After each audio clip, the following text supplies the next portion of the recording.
The long-term feasibility study we've started, I think it was in January this year, and it will take about 13 months to get the answers from them. But as a result of the intervention by the IMC, we're actually asking them to do it much sooner now. So what we're expecting to get an answer is within the next 7 months, at least in terms of the request for proposals. What Minister said this morning is to get to go out on the market and see what is there available. So I mean, there are many people that saying that they've got solutions, and this is what we're trying to get from them.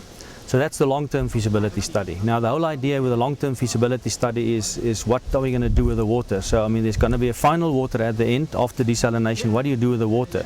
Do you sell it back to the mines, or do you discharge it in the river, or do you use it for potable use? In other words, can you sell it then to Rand Water or maybe to Johannesburg Water? At the moment we rely a lot on the results that we get from the mining companies. So it's very important that Water Affairs as government, we also get our monitoring equipment in place, and not only on one station. You know, you need to, because we've got 3 basins, we need to monitor that in terms of quality and quantity, because the rate of rise is very important, because all the decisions that we're making is actually based on the rate of rise, because you must know exactly when the water is going to reach the ECL. And as a result of that, you plan your construction. The challenge is by 2014-2015, we need to remove all the saline water from the Vaal River system. So that's the challenge.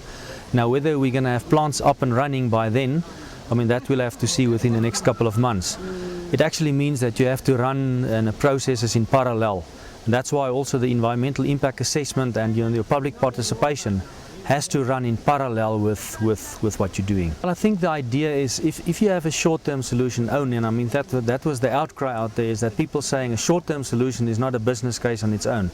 So you need to link the long-term and the short-term so that you have a business case. So at the end, when you treat the water from AMD to potable standard, at least you can sell the water and you have a final product that is sellable.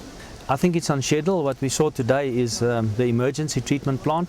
It should be up and running in the next 2 or 3 weeks, so that when we can at least treat all the AMD that's currently running untreated into the Tweeloopie Spruit. So the emergency, I think that's on time. And then also the short term, we just need to appoint the contractors within the next month in the Central Basin. In the Eastern Basin, we've got about 5 or 10 or 6 months left before we have to appoint contractors. The issue of acid mine drainage is one that government of South Africa takes very, very seriously, ladies and gentlemen. And we are committed to resolving this problem.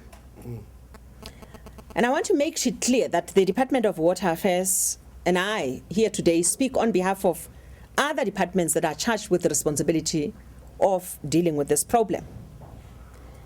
Even though the current government we can just keep on saying or stating time and again that we inherited this problem of AMD. We are, however, saying to South Africans that we are intensifying our efforts in making noteworthy progress in this regard. And they gave additional for us to be on this 433 million rand. So they are sympathetic at Treasury level for us to be able to deal with this.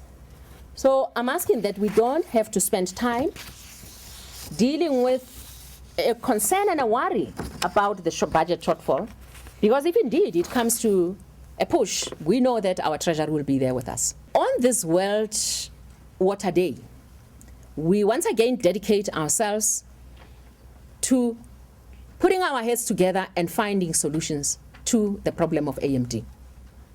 And that I mean from community level up to the mining level, private sector, everybody and anybody who has a solution. We are opening up, so let's not keep going back to what did not happen in the past few months. Let's focus on what should we do as a collective.